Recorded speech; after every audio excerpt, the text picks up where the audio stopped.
ꯑꯩꯈꯣꯏꯒꯤ ꯄ꯭ꯔꯤꯊꯤꯕꯤ ꯑꯁꯤꯗ ꯂꯩ ꯍꯥꯏꯕ ꯁꯨꯛꯊꯥ ꯊꯥꯖꯔꯣꯏꯗꯧꯕ ꯃꯐꯝ ꯑꯍꯨꯝ. Number 1.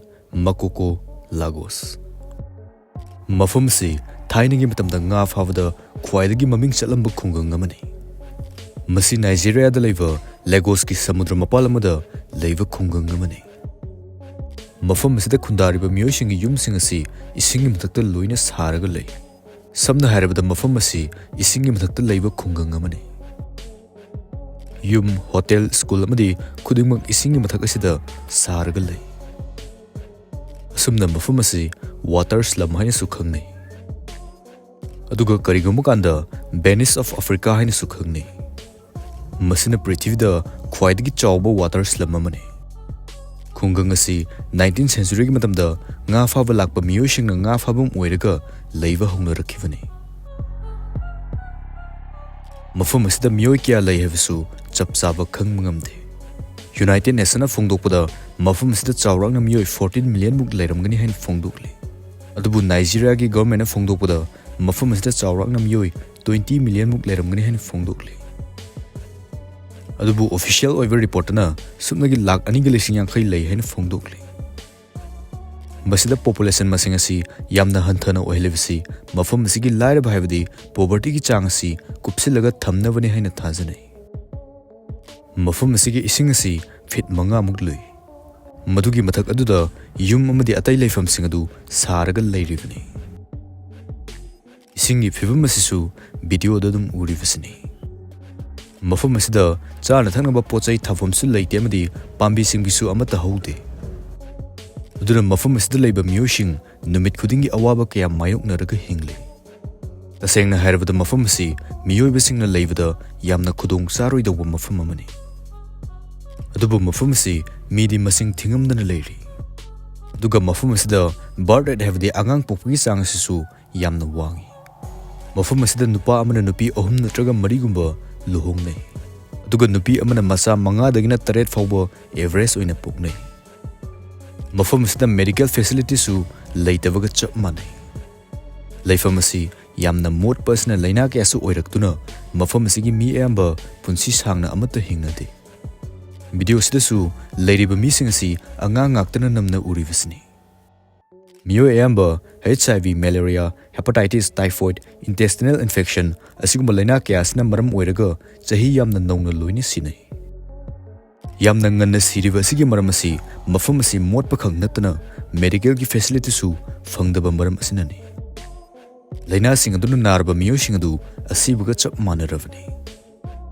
ꯃꯐꯝ ꯑꯁꯤꯒꯤ ꯃꯤꯑꯣꯏ ꯁꯨꯞꯅꯒꯤ 5% ꯈꯛꯇꯪ ꯆꯍꯤ 60 ꯌꯧꯅ ꯍꯤꯡꯅꯩ. ꯈꯨꯡꯒꯪ ꯑꯁꯤ ꯊꯥꯏꯅꯒꯤ ꯃꯇꯝꯗ ꯏꯁꯤꯡ ꯑꯁꯤꯁꯨ ꯌꯥꯝꯅ ꯃꯣꯠꯇ꯭ꯔꯤꯉꯩ ꯃꯇꯝꯗꯗꯤ ꯃꯤꯁꯤꯡꯅ ꯉꯥ ꯐꯥꯔꯒ ꯂꯦꯒꯣꯁꯀꯤ ꯃꯐꯝ ꯑꯌꯥꯝꯕꯗ ꯂꯣꯏꯅ ꯉꯥ ꯁꯄ꯭ꯂꯥꯏ ꯇꯧꯔꯝꯕꯅꯤ. ꯑꯗꯨꯕꯨ ꯍꯧꯖꯤꯛꯇꯤ ꯏꯁꯤꯡ ꯑꯁꯤ ꯌꯥꯝꯅ ꯄꯣꯂꯨꯇꯦꯗ ꯑꯣꯏꯈꯤꯕꯅ ꯃꯐꯝꯁꯤꯗ ꯉꯥꯁꯨ ꯀꯅꯥꯝꯇꯅ ꯂꯩꯈꯤꯗꯦ. ꯑꯗꯨꯒ ꯃꯐꯝ ꯑꯁꯤꯗ ꯉꯥ ꯂꯩꯕꯒꯤ ꯆꯥꯡꯁꯨ ꯌꯥꯝꯅ ꯍꯟꯊꯔꯛꯂꯦ.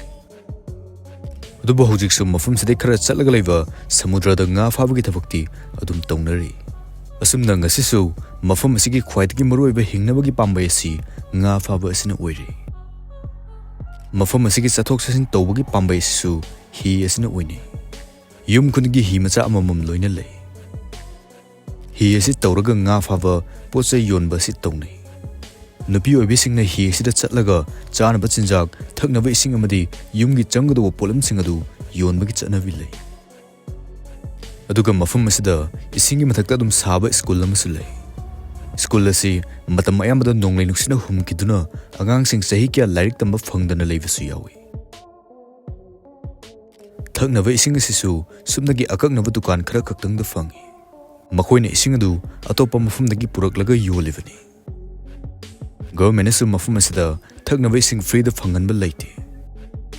ꯃꯐꯝꯁꯤꯗ ꯊꯥꯗꯣꯔꯛꯄ ꯑꯃꯣꯠ ꯑꯀꯥꯏ ꯃꯌꯥꯝ ꯑꯁꯤ ꯁꯃꯨꯗ꯭ꯔꯗ ꯇꯤꯟꯈꯤꯗꯧꯔꯤꯕꯅꯤ. ꯃꯣꯠꯈ꯭ꯔꯕ ꯏꯁꯤꯡ ꯑꯁꯤꯗ ꯑꯉꯥꯡ ꯀꯌꯥꯗꯤ ꯏꯔꯣꯏꯗꯨꯅ ꯁꯥꯟꯅꯔꯒ ꯂꯩ. ꯑꯗꯨꯒ ꯑꯀꯛꯅꯕ ꯌꯨꯝ ꯈꯔꯗ ꯏꯂꯦꯛꯇ꯭ꯔꯤꯁꯤꯇꯤ ꯐꯪꯏ ꯑꯃꯗꯤ ꯌꯨꯝ ꯑꯗꯨꯗ ꯈꯛꯇꯪ ꯇꯤꯚꯤꯒꯨꯝꯕ ꯌꯦꯡꯕ ꯐꯪꯏ. ꯑꯗꯨꯒ ꯃꯐꯝ ꯑꯁꯤꯒꯤ ꯈ꯭ꯋꯥꯏꯗꯒꯤ ꯊꯥꯒꯠꯅꯤꯡꯉꯥꯏ ꯑꯃ ꯍꯥꯏꯔꯒꯗꯤ ꯃꯐꯝ ꯑꯁꯤꯒꯤ ꯀ꯭ꯔꯥꯏꯝ ꯔꯦꯠ ꯑꯁꯤ ꯑꯁꯨꯛꯀꯤ ꯃꯇꯤꯛ ꯅꯦꯝꯃꯤ. ꯅꯥꯏꯖꯦꯔꯤꯌꯥꯒꯤ ꯑꯣꯊꯣꯔꯤꯇꯤꯁꯤꯡꯅ ꯈꯨꯡꯒꯪ ꯑꯁꯤ ꯃꯤ ꯂꯩꯍꯟꯗꯅꯕ ꯌꯥꯝꯅ ꯀꯟꯅ ꯍꯣꯠꯅꯈꯤ. ꯑꯗꯨꯕꯨ ꯃꯈꯣꯏꯅ ꯃꯤꯑꯣꯏꯁꯤꯡ ꯑꯗꯨꯒꯤ ꯂꯩꯐꯝ ꯑꯗꯨ ꯄꯤꯕꯁꯨ ꯉꯝꯗꯕꯅꯤꯅ ꯃꯤꯑꯣꯏꯁꯤꯡ ꯑꯗꯨ ꯆꯠꯂꯨ ꯍꯥꯏꯕ ꯌꯥꯈꯤꯗꯦ.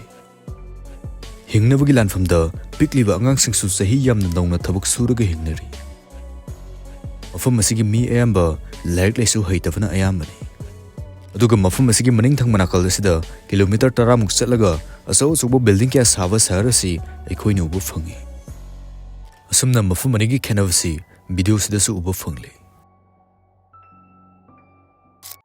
नंबर 2 अमेदी इराक मफम असी इराक की कुर्दिस्तान रीजन द लेवा टाउन अमनी हेग येंगबद मफम असी फोटोशॉप तौरगा सेम्बा मालेदबु मसी असेंबगी लै टाउन असी थाइनिंग मतम 16th century BC दगी लेरक्लवा एंशियंट टाउन अमनी मफम असी मीटर लिसिंग अमगा चमरी मुक वांगबा चिंग अमगी मतोंदा पाकना लैबा मफम अमनी मफम सिगी चिंगी मताइदा सारिबा युम खुसा असी हेग येंगबदा अकीबा फावे अदुबु थौनाउगा हांगतोलगा येंगबा मतमदा ब्यूटी असुगिमदिक फजै टाउन असी थाइनिंग मतमदा लेरम चावबगी चांग अदुदै सुखेन एंदना हौजिकसु दुम लैरि मरमदी मफम अदुदै युम मतै साबगी मफम लैते अमदी चिंग मथक असिदा तपनपलगा हानदगिसु लेरक्लबनी मफम असी 1 किलोमीटर सांग अमदी 500 मीटर पाई चही क्यागी ममांगदगी मफम सिदै कुमथबम असी सुमदगी अपिकपा नुंगदा हकलगा सेंबा स्टेयर असना ओइरमी अदुबु हौजिकति मफम असी तमना मतोन यौना काबा याबा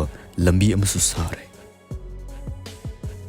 मफम असिदा मुस्लिम अमदी क्रिश्चियन सिंग यामना नुक्सिनना अमत्ता ओइरगा लै मफम सिगी पॉपुलेशन असी चावराकना लिसिंग निपान दगी लिसिंग 13 फाउबा ओइगनि हाइना फोंदोकले टाउन असिदा खुदिमक लोइना फंगी दुकान होटल पुलिस अमदी अतै सर्विस लोइनमक लै अदुबु मीगी मसिंगदि सुम यामखलकपना लैफमदि लैरक्ता मी अयाम्बा मयुम होंगमु ताकी मफम सिगी मियोसिंगना एग्रीकल्चर अमदी टूरिज्म की मपाल तांगलगा हिंगी मियोसिंगना मफम असी टूरिस्ट हेना लाकननवा यूनेस्को की वर्ल्ड हेरिटेज साइट ओइना थमनवा कन्ना होनरी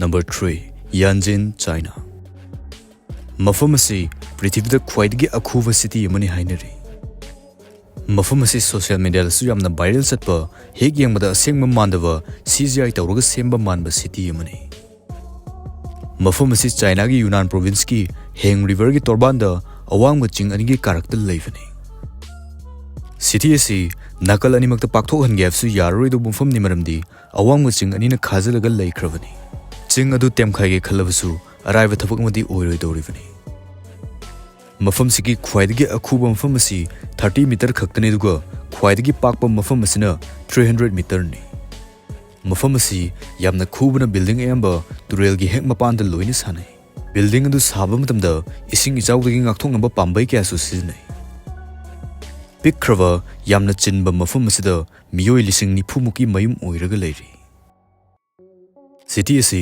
इंफ्रास्ट्रक्चर सु अवाटपा अमत लैते लंबी सोरोक थोंग अमदी ट्रेन चेनफम टनेल अमसु चिंग अदुदो हुलगा लै मफम सिगी अंगकपा अतैगे मानदबा सक्तम असिबु येंगबा चही खुदिंगी टूरिस्ट क्यासु लाई मफम असी सोशल मीडिया दा वायरल ओरकपदगी अमुक हेना लम कोइबा चनखी मफम सिगी वेदर असिसु यामनसु सादबा यामनसु इंगदबु ओइ अदुगु नोंगसु मरांग काइना चुई मरम असिना मफम असी लौ उबगी मफम चपचाई असुमना मियोइसिंगना मफम असिदा लौ उबा ओरगा लैबसु फनाम यावी तोपा खरना रेलवे दा थबक तौई अमदी खरा अमना टूरिज्म इंडस्ट्री दा थबक तौई अदुगा मरक असिदा ख्वाइदगी खुदोंगचादबा अमा हाइरगना मफम असी चही खुदिंगी इसिंग इचाउना मरम ओइरगा अमांग अता क्यादि थोखले मसिना मियोइ क्यासु सिखिबा फौ यावी अदुबु मसी पुमनमक ओइरगसु मफम असिदा पोक्चबा मफम असिदा चाउजबा मियोइसिंगदि मफम असी थादोकलगा नोंगमदा चटके हाइबा खंदे मदुगी मोहता